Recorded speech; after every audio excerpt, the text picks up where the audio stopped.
Viral di media sosial video yang memperlihatkan mobil dengan bumper belakang yang ditempeli paku. Video tersebut diunggah oleh pemilik akun Facebook Cepi Suganda ke komunitas Grab Bike Jabodetabek. Buat teman-teman ojol hati-hati kalau ketemu mobil yang seperti ini, jangan mendekat. Takut ban ente bocor, hahaha. Tulis keterangan pada video tersebut, yang diunggah pada Selasa, tanggal 22 Februari tahun 2022. Bumper yang tajam tersebut tentu dapat membuat ban motor yang menabrak menjadi bocor karena tertancap.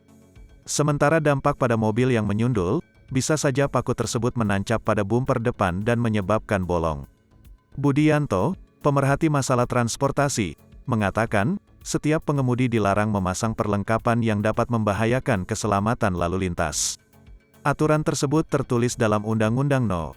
22 Tahun 2009 tentang Lalu Lintas dan Angkutan Jalan, UU LLAJ, Pasal 58.